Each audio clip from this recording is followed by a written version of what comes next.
السلام علیکم میرے پیارے ویورز، امید کرتا ہوں کہ آپ سب ٹھیک ہوں گے۔ اور آج کی میری سٹوری ہے محبت کی قید۔ یہ چھٹی کا دن تھا۔ نازیہ اپنے مکان کی چھت پر چند سہیلیوں کے ہمراہ گلی میں جھانک رہی تھی کہ اچانک وہاں سے گزرتے ہوئے ظفر کی نظر سامنے والے مکان کی چھت پر گئی اور نازیہ سے نگاہیں مل گئیں۔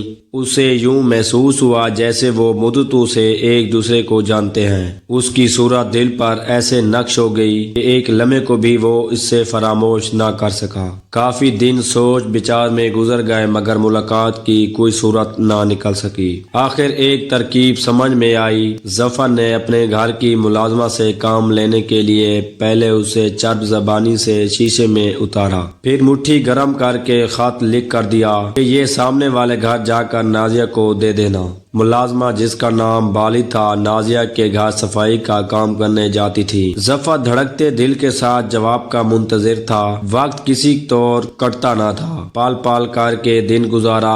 اگلے روز 10 بجے صبح بالی آتی دکھائی دی تو اس کا دل اچھل کر حلق میں آ گیا۔ اس کی مٹھی بند تھی جس میں رکا دبا ہوا تھا۔ جواب امید افزا ملا تو بالی کے ذریعہ باقاعدہ دونوں میں خط و کتابت شروع ہو گئی۔ بالی کی ہتھیلی پر ہر بار چند روپے ضرور رکھنے پڑتے تھے۔ کافی دنوں تک یہ سلسلہ چلا لیکن اب صرف خطوط سے تسلی نہ ہوتی تھی۔ ظفر کی بے چینی دو چند ہو گئی تھی۔ اب اس کا جی چاہتا تھا کہ نازیہ کو دیکھے، اس سے باتیں کرے۔ اس کی بے چینی اور اضطراب میں اضافہ ہوتا چلا گیا۔ مجبوری یہ تھی کہ نازیہ گھر سے اکیلی نکل نہیں سکتی تھی اور اس کے گھر وہ جا نہ سکتا تھا۔ پھر ملاقات ہو تو کیسے؟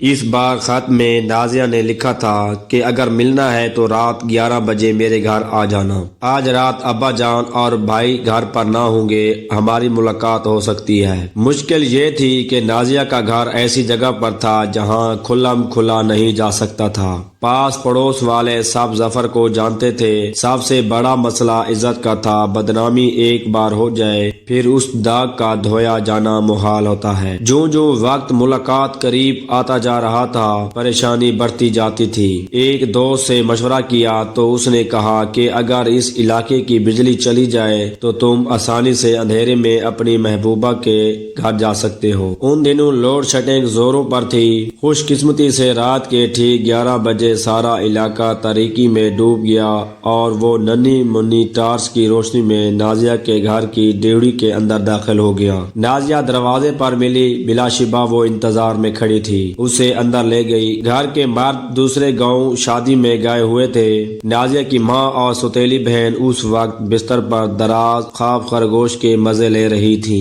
کیونکہ انہیں صبح سویرے بیدار ہونے کی عادت تھی، تبھی شب کو 10-11 بجے تک سو جاتی تھی۔ یہ زندگی کی پہلی یادگار ملاقات تھی۔ نازیہ اندھیرے میں ظفر کے بہت قریب بیٹھی باتیں کر رہی تھی۔ یوں بھی دو جوان دل اگر سرگوشیوں میں گفتگو کریں تو وہ پیار بھری باتیں ہی ہوتی ہیں۔ ظفر اس وقت کسی دوسری دنیا میں کھویا ہوا تھا جو خوابوں کی دنیا سے زیادہ حیران کن تھی۔ اسے وقت کے گزرنے کا ذرا سا بھی احساس نہ ہوا۔